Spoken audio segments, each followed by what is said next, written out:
शस्त्र पूजन कोई हमारी आज की परंपरा नहीं है, ये हमारी सनातन परंपरा है। वैदिक काल से देखेंगे तो हमारे यहाँ शस्त्रों का पूजन होता आया है। शस्त्रों की शक्तियों का महत्व हम लोगों ने खूब जाना। शक्ति की उपासना का दिन चल रहा है, आज अष्टमी का दिन है। 9 दिन हम लोग माँ भगवती की उपासना करते हैं। हमारे जितने भी त्यौहार या पर्व मनाए जाते हैं उसका कुछ ना कुछ हेतु होता है, कुछ ना कुछ उद्देश्य होता है। ये जो पर्व या त्यौहार हमारे मनाए जाते हैं ये कहीं ना कहीं हम अपनी संस्कृति से परिचित हों, अपनी संस्कृतियों में हमारी आस्था रहे, अपनी संस्कृतियों से जोड़े रखने के लिए ये पर्व और त्यौहार हमारे पूर्वजों ने मनाए और आज हम अनवरत मनाते चले आ रहे हैं। जब जब इस सृष्टि में अनाचारी शक्तियां, दुराचारी शक्तियां, राक्षसी शक्तियां का जब जब महत्व बढ़ा है, जब जब उनका बल बढ़ा है, जब जब उनका प्रभाव इस धरती पे बढ़ा है, तब तब दैवी शक्तियों ने अवतार लिया। उसी क्रम में ये 9 दिन का नवरात्र हम लोग मनाते हैं। नवरात्रि और 10वें दिन की सुबह माता ने आसुरी शक्तियों का संहार किया था। महिषासुर, खरदूषण, चंडमुंड जैसे राक्षसों का संहार किया था। आसुरी शक्तियों का इस धरती से दमन किया था। आज से लगभग 8,80,000 कुछ 100 वर्षों पूर्व इसी तरह की अनाचारी शक्तियां का प्रभाव इस धरती पे हुआ, तब प्रभु श्री राम को जन्म लेना पड़ा, रावण जैसे राक्षसों का वध करना पड़ा। जब प्रभु श्री राम का जन्म होता है, जब वो आश्रम पद्धति से अपनी शिक्षा ग्रहण कर लेते हैं, तब भी इस धरती पर अनाचारी शक्तियों का बहुत प्रभाव रहता है। तब महर्षि विश्वामित्र जी पहुँचते हैं उनके पिताजी के पास, दशरथ महाराज के पास, कि आप अपने पुत्र को हमें दे दीजिए, क्योंकि इस धरती पर अनाचारी शक्तियों का प्रभाव बहुत हो गया है। इस धरती से अनाचारी शक्तियों का प्रभाव कम किया जाए, इसके लिए हम आपके पुत्र को चाहते हैं कि वो हमारे साथ चले और ये अनाचारी शक्तियों का दमन करे। जब प्रभु श्री राम विश्वामित्र जी के साथ जाते हैं तो उनको एक पहाड़ दिखाते हैं विश्वामित्र जी, वो हड्डियों का पहाड़ होता है। तब प्रभु श्री राम पूछते हैं विश्वामित्र जी से, ये जानवरों की हड्डी का पहाड़ है क्या ये? तो उन्होंने कहा कि नहीं, ये ऋषि मुनियों की हड्डी का पहाड़ है ये। उनका मन उद्वेलित हो उठता है कि इतनी अनाचारी शक्तियों का प्रभाव इस धरती पर होगा। वहीं पर उन्होंने शपथ ली कि इस धरतियों को हम निशाचरों से भीन कर देंगे। वहीं से राक्षसी शक्तियों का दमन प्रारंभ होता है। और आप सभी को मालूम है कि जिस तरह से रावण का वध करते हैं वो सारी चीजें होती हैं। इसी तरह से कृष्ण भगवान का युग आता है, अनाचारी शक्तियों का दमन होता है। जब पांडवों को अज्ञातवास होता है, जब अज्ञातवास उनका पूर्ण होता है, तो विजयदशमी का ही दिन होता है। जब उन लोगों ने अपने शस्त्र को समी वृक्ष पर छुपा के रखा था, तो विजयदशमी का ही दिन था, जब अज्ञातवास समाप्त होने के बाद वो अपने शस्त्र को निकालते हैं और उसकी पूजा करते हैं। तो कहने का तात्पर्य है कि जब तक हम लोगों ने शस्त्र के महत्व को समझा, तब तक कभी हमारे ऊपर किसी ने शासन नहीं किया। जब हम लोगों ने शस्त्र का उपयोग करना बंद कर दिया, शस्त्र के महत्व को समझना छोड़ दिया, तब से हमारे ऊपर इस तरह की अनाचारी शक्तियां प्रभावी होने लगी। हम प्रभु श्री राम की पूजा तो करते हैं, माँ दुर्गा की पूजा तो करते हैं, लेकिन उनको केवल पूजा तक सीमित रख दिया। उनके कभी स्वरूप को हम लोगों ने देखा। माँ दुर्गा का जो स्वरूप होता है, उनके 8 हाथों में अस्त्र शस्त्र होते हैं। प्रभु श्री राम ने जब उनको वनवास होता है तो सब कुछ त्याग कर देते हैं अपना वो, लेकिन उन्होंने कभी अपने शस्त्र को नहीं छोड़ा। क्यों? क्योंकि ठीक है, ज्ञान के लिए शस्त्र जरूरी है, लेकिन शस्त्र के साथ, शास्त्र के साथ शस्त्र भी जरूरी है। हम अपनी बात किसी को कब मनवा सकते हैं? जब हमारे पास ताकत होगी। बिना ताकत के हम अपनी बात किसी से नहीं मनवा सकते हैं। तो इस तरह से जब भी इस सृष्टि में अनाचारी शक्तियों का जब भी आक्रमण हुआ, जब भी प्रभाव हुआ, तो हमने शस्त्रों से उनका दमन किया है। इस देश में सिकंदर का आक्रमण होता है, कहा जाता है ना सिकंदर महान। लेकिन जब सिकंदर सिंध नदी को पार करके भारत में प्रवेश करता है, जब उसका सीमावर्ती राज्यों में युद्ध होता है पूरब से, तो उसके दांत खट्टे हो जाते हैं। उसकी सेना ने आगे बढ़ने से मना कर दिया, उसकी सेना वापस लौटती है। सिकंदर उनको रोकने का प्रयास करता है, लेकिन उनकी सेना ने कहा कि जब सीमावर्ती राज्यों की ये स्थिति है, इतनी मजबूत स्थिति, इतना घमासान युद्ध होता है, तो अंदर तो और बड़े बड़े राज्य हैं, और बड़े बड़े राज्य हैं, और वीरतापूर्वक राज्य हैं, वीर राजा हैं यहाँ पर, उनसे हम युद्ध कैसे करेंगे। तो वो वापस होने लगते हैं। बीच में जिसको हम आजकल जनजाति बोलते हैं, उन लोगों ने सिकंदर की सेना पर आक्रमण कर दिया ब्यास नदी को पार करते समय। सिकंदर उस युद्ध में घायल हो जाते हैं। उनकी सेना सिकंदर का इलाज नहीं किया, उपचार नहीं कराया। क्यों? क्योंकि सिकंदर जब अपने देश से निकला था, तो वो प्रण करके निकला था कि संपूर्ण विश्व को विजय करके लौटेंगे, भारत को विजय करके लौटेंगे। तो उनकी सेना ने सोचा कि मैं क्या मुंह दिखाऊंगा कि अरे हम तो पराजित होकर लौट आए। इसलिए सिकंदर का इलाज नहीं कराते हुए सिकंदर मृत्यु हो जाता है और उनकी सेना वापस लौट जाती है। तो हमें गलत इतिहास पढ़ाया गया कि सिकंदर महान, सिकंदर यहाँ से वापस लौट के गया है, पराजित होके गया है। उसके बाद लेकिन उसको कहते हैं चक्रवर्ती सम्राट। देखिए बीच में बोलने के लिए क्षमा। हाँ ठीक है, बाद में चर्चा कर लेंगे। नहीं, प्रश्न का उत्तर तो बीच में अभी देखिए, अभी अपनी बात रखनी है, तो फिर ये आप बाद में चर्चा कर लीजिएगा। अभी थोड़ा सा आप जैसी इच्छा। प्रभु आप महान हैं। उसके बाद 712 में मोहम्मद बिन कासिम का आक्रमण होता है इस देश पर। दाहिर सेन का शासन होता है।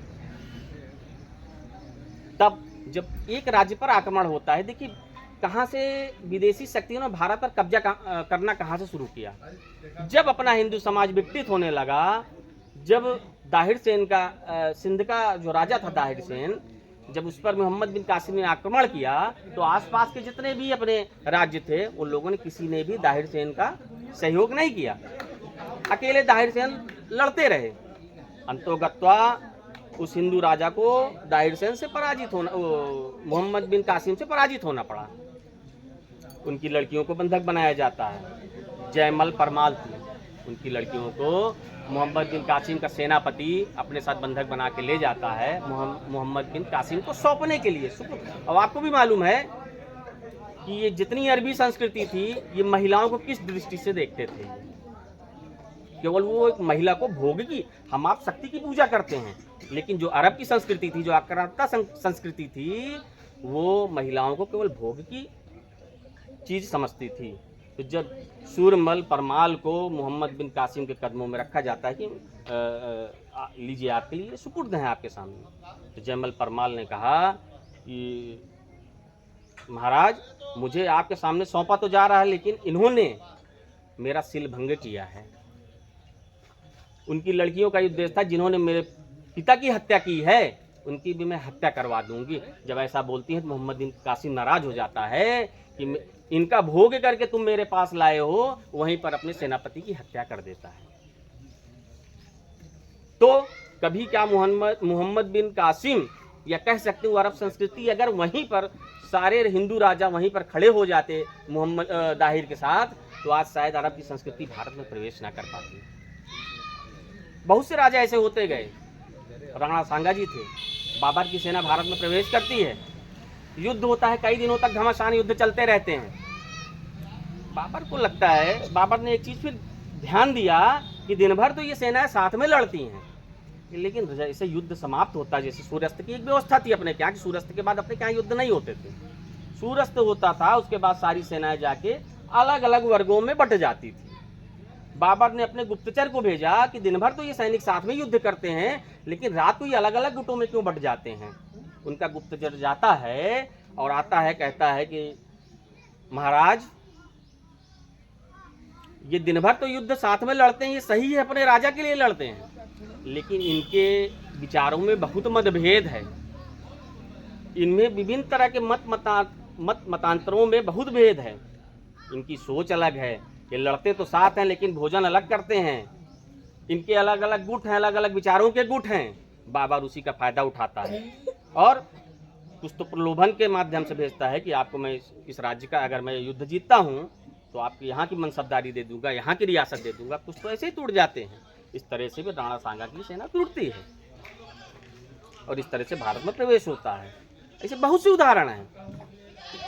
और केवल पुरुष ही नहीं, इस देश की महिलाओं ने भी दुश्मनों के दांत खट्टे करने के काम किए हैं। एक नाम आता है रानी दुर्गावती का। अकबर जब अपनी सेना असद खान को भेजता है तो पहली बार उसके दांत खट्टे करके भेजती है एक महिला अपने यहाँ की रानी दुर्गावती असद खान पे। दूसरा युद्ध होता है, जैसे कि मैंने पहले बताया कि पूर्व में जैसे हुआ, कोई भी पड़ोसी देश का या सीमावर्ती राज्य नहीं दूसरे राज्य के साथ नहीं खड़ा, ये तो उस राज्य पर आक्रमण है, जब मेरे पे होगा तो देखेंगे। इसी करते करते संपूर्ण भारत में मुगलों का शासन हो जाता है। हम ये नहीं कह सकते हैं कि जो 1000 वर्षों का जो लोग गुलामी का इतिहास हमारा बताते हैं, हम इसको गुलामी का इतिहास नहीं देखते हैं, इसको हम अपने संघर्ष का इतिहास देखते हैं। क्योंकि बराबर संघर्ष चलता रहा। ऐसा नहीं कि इस देश में देश के लिए मर मिटने वालों की कमी थी, ये संघर्ष चलता रहा, तभी सनातन संस्कृति आज सुरक्षित है। देखिए, हर युग में अलग अलग शक्तियां काम करती हैं। त्रेता में था पूजा पाठ था, द्वापर में शस्त्र था, लेकिन जो कलयुग है इसमें कहा गया है संघे शक्ति कलयुग है। यदि कलयुग में हम संगठित रहेंगे तभी हम सुरक्षित हो सकते हैं, नहीं तो नहीं सुरक्षित हो सकते हैं। अब आप देखिए, सोमनाथ की मंदिर जब लूटी जाती है, महमूद गजनवी का सेनापति जब लूटता है, कोई भी वहाँ के जो पुजारी होते हैं उसका विरोध नहीं करते, संघर्ष नहीं करते। भारत कभी शिक्षा का केंद्र हुआ करता था। तक्षशिला, नालंदा, विक्रमशिला जैसे महाविद्यालय थे, विदेशों से लोग पढ़ने आते थे। जिस विद्यालय में, नालंदा जैसे विद्यालय में 10,000 विद्यार्थी एक साथ पढ़ते हो, तो आप भारत की शिक्षा का आकलन कर सकते हैं कि उस समय शिक्षा का क्या स्तर रहा होगा भारत के। 10,000 विद्यार्थी होते हैं, 5,000 शिक्षक होते हैं, और 5,000 की घुड़सवारों की सेना आके उस नालंदा विश्वविद्यालय को जला के चली जाती है, जो कि 15,000 अगर मिलाया जाए अध्यापक और शिक्षार्थियों की संख्या 15,000 होती है। लेकिन हमने वहाँ पर संघर्ष नहीं किया। हमने जिस दिन संघर्ष करना छोड़ दिया उसी दिन से आसुरी शक्तियाँ, आक्रांता संस्कृतियाँ इस भारत पर अपना कब्जा जमाने लगी। वीरांगनाओं के नाम में मैं बताना चाहूँगा, रानी कर्मावती का नाम आता है, कर्णावती कह सकते हैं। इन लोगों ने हंसते हंसते अपने प्राण न्यौछावर कर दिए अपने स्वाभिमान के लिए, अपने राष्ट्र के लिए, कि वो आक्रांता संस्कृति जीवित होते होते इनके शरीर को छूने ना पाए। पद्मिनी जी का इतिहास आपने सुना होगा, 16,000 रानियों के साथ उन्होंने जौहर कर दिया। एक मन में बात आती है कि जौहर करने की क्या जरूरत थी, चाहती तो प्राण त्यागने के लिए बहुत सी व्यवस्थाएं होती हैं, किसी भी तरीके से अपने प्राण, लेकिन जौहर इसलिए किया और अपने शरीर को इसलिए जला के राख कर दिया क्योंकि जो आक्रांता संस्कृति थी, अरब संस्कृति के जो लोग थे, ये उनकी मृत शरीर को भी नहीं छोड़ते थे, उसके साथ भी बहुत से गलत कृत्य करते थे। इसलिए उन लोगों ने अपने शरीर को उस आग में जला के स्वाहा कर दिया। नहीं तो अपना प्राण किसको प्यारा नहीं है। एक उंगली अपनी जल जाए तो पूरा तकलीफ हो जाती है अपने को, लेकिन इन लोगों ने जलते जलते उस अग्निकुंड में अपने को जलना वो किया, स्वीकार किया। ये है भारत का इतिहास, समर्पण का इतिहास, त्याग का इतिहास अपने देश के लिए। तो इसलिए हमें आज सीख लेनी चाहिए ऐसे देशों, अपने इन महापुरुषों से, वीरांगनाओं से। इतिहास का अध्ययन इसीलिए हमें कराया जाता है। बीच में हम लोगों ने कहीं ना कहीं इतिहास का सही अध्ययन नहीं किया, जिसका परिणाम रहा कि इस देश में दुराचारी शक्तियों का आगमन हुआ। अगर हम लोगों ने सही से इतिहास का अध्ययन किया, इतिहास का अध्ययन इसलिए कराया भी जाता है कि अपने भूतकाल में क्या हुआ उसका अध्ययन करके अपने वर्तमान को हम लोग ठीक कर सकें। इसीलिए हमको इतिहास का अध्ययन, यदि हम लोगों ने सही इतिहास का अध्ययन किया होता तो आज ये परिस्थितियाँ ना बनती। देश स्वतंत्र हुआ अपना, लेकिन आज जो भारत माँ हमको प्राप्त हुई, क्या आज़ादी के पूर्व हम लोगों ने इस भारत माँ की कल्पना की थी? क्या ये विखंडित भारत की कल्पना की थी? हम लोगों ने अखंड भारत की कल्पना की थी। मुगल और अंग्रेजों का जो शासन अपने देश में रहा, 24 विभाजन अपने भारत माता के हुए हैं। 24, 17 मुगलों ने किए, 7 अंग्रेजों ने किए। तो आज की जो आज़ादी है, क्या ये अपना जो भारत माँ की जो अंग को काट के हमको जो आज़ादी मिली, क्या हमें स्वीकार होनी चाहिए? हम अपनी माँ उनको मानते हैं। प्रातःकाल उठते हैं, समुद्र वसने देवी पर्वत स्थल मंडले करके उनके चरण रज को अपने माथे पर लगाते हैं। और आज इस तरह से हमारे भारत माता के टुकड़े कर दिए गए और हम दे दी आज़ादी बिना खड़ग बिना ढाल साबरमती के। क्या वास्तविकता है ये? आज़ादी बिना शस्त्र के हमको मिल गई। यदि आज़ादी हमको बिना शस्त्र के मिल गई तो 14 साल 20 साल 18 साल 24 साल 30 साल के जो युवा फांसी पे अपनी जान की बाजी लगा दी है, अपनी जान को दे दिया इस देश के लिए, क्या ये बिना शस्त्र बिना ढाल के हमको ये आज़ादी मिल गई? क्या ये वास्तविकता है? ये इस तरह का इतिहास पढ़ाया जाता है हमको। हल्दी घाटी के युद्ध को बताया जाएगा कि महाराणा प्रताप की पराजय हुई, लेकिन उसके आगे के इतिहास को हमको नहीं पढ़ाया जाता कि महाराणा प्रताप जी ने अपने राज्यों को फिर से पुनः प्राप्त कर लिया था, पुनः अपने राज्य को स्थापित कर लिया था। हमारी पराजय को हमको बताया जाए, लेकिन हमारी विजय को हमको नहीं क्यों? क्योंकि कहीं ना कहीं भारत के इतिहास को विदेशियों ने लिखा और यहाँ के इतिहास को उन्होंने धूमिल करने का काम किया। इसलिए आज हमको अपने सही इतिहास को जानने की आवश्यकता है, अपनी संस्कृति से जुड़े रहने की आवश्यकता है। जब अपनी संस्कृति से हम जुड़े रहेंगे तभी इस भारत को सुरक्षित कर सकते हैं। जो विदेशी शक्तियां हैं वो कई तरह के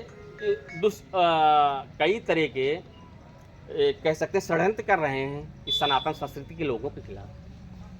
जब मुगलों का इस देश पर राज्य था, बड़े स्तर पर उन्होंने धर्मांतरण कराए, लोभ देके, प्रलोभन देके, तलवार की नोक पर कराए। जो नहीं धर्मांतरित हुए उनको आज अपने ही सनातन धर्म में अपने ही भाइयों से दूर कर दिया गया। अरे वो तो निम्न है। आज जिनको हम है दृष्टि से देखते हैं, अस्पृश्यता इस देश में जो आई मुगलों की देन है। 1200 वर्ष, अगर 1200 ईस्वी के पूर्व में पहले देखेंगे आप तो इस तरह की कोई भारत में व्यवस्था नहीं थी। जितनी जातिगत व्यवस्थाएं आई हैं ये 1200 के बाद इस भारत देश में प्रवेश की हैं। उसके पूर्व में अपने क्या जातिगत व्यवस्था नहीं थी। श्रीमद् भगवद गीता में लिखा है, चातुर्वर्ण्यम मया सृष्टम गुण कर्म विभाग सा। हम अपने गुण कर्म के आधार पर किसी भी वर्ण को प्राप्त कर सकते हैं। उसका सनातन संस्कृति का आधार तो अपना भगवद गीता है, वेद है ना। जब उसमें ये लिखा हुआ है तो हम ये बाहर से आए हुए इतिहासकार विद्वानों की बातों को हमने विश्वास कैसे कर लिया? 1935 में इस देश में, जिनको आज हम कह सकते हैं अनुसूचित जाति में मानते हैं, अनुसूचित जनजाति में मानते हैं, उनका विषय मैं इसलिए इस बीच में ला रहा हूँ क्योंकि इसलिए इस भावना को अपने देश में फैलाया गया सनातन संस्कृति में कि वो हमसे टूट जाएं। जब टूट जाएंगे तो हिंदू कमजोर होगा, और जब हिंदू कमजोर होगा तो इस देश में मुसलमान और ईसाई तेजी से अपने काम को कर सकते हैं, उनको अपने से जोड़ लेंगे और हम बचेंगे कितने? मुट्ठी भर हिंदू। हमको कमजोर करने के लिए अपने ही समाज के लोगों को हमसे दूर किया गया। ये कहीं ना कहीं धर्म योद्धा थे अपने, जिन लोगों ने मुगल शासन में धर्मांतरण स्वीकार नहीं किया, धर्म परिवर्तन नहीं किया, उनके यहाँ इन लोगों ने अपने के यहाँ की गंदगियां उठवाई। ये मांसाहार का भक्षण करते हैं। अरब संस्कृतियों में खूब मांसाहार है। जब मांस बड़े स्तर पर काटे जाने लगे तो इस देश में भाई मांस काटे जाएंगे तो चमड़ा स्वाभाविक सी बात है, बड़ी मात्रा में होते थे। उसको फेंकने का काम कौन करेगा? आपको पता है, अनुसूचित जाति के लोग करते थे। तो इसलिए हिंदू समाज को तोड़ने के लिए अपने क्या ये जातिगत व्यवस्था खूब फैलाई गई। हिंदू समाज विकसित होगा तो इस देश में शासन आसानी से किया जा सकता है। आज भी वो चल रहा है। तो इसलिए इतना ही मैं कहना चाहूँगा कि आज के समय में हम सभी हिंदू, एक हम लोग सुभाषित करते हैं ना, हिंदवा सोदरा सर्वे ना हिंदू पतितो भवे, मम दीक्षा हिंदू रक्षा मम मंत्रम समानता। हम में कोई हिंदू भाई पतित नहीं है, हम सभी सहोदर भाई हैं। ऐसी भावना रख के जिस दिन हम लोग भारत माता के कार्य को लेकर चलेंगे तो निश्चित रूप से भारत जो कभी अर्थ का केंद्र हुआ करता था, शिक्षा का केंद्र हुआ कर सकता था, या कह सकते हैं धर्मगुरु हुआ करता था, ठीक है ना, विश्वगुरु हुआ करता था, फिर एक दिन पुनर्स्थापित होगा। इतनी बात मुझे कहनी है। नहीं नहीं, ताली नहीं। ताली ऐसे बोलिए, गूंजेगा भी। ताली नहीं बजाया जाता अपने कार्यक्रम में। बहुत बहुत धन्यवाद मनीष भैया। थोड़ा पीछे वाले आगे आ जाए ना, और आगे आ जाए, वो जो इधर उधर बैठे सब आगे आ जाइए। अगर हम कार्यक्रम में आए हैं तो सम्मिलित हो, नहीं आना है तो औपचारिकता पूरी करनी हो तो कोई बात नहीं है, हम औपचारिकता पूरी करके चले जा रहे हैं।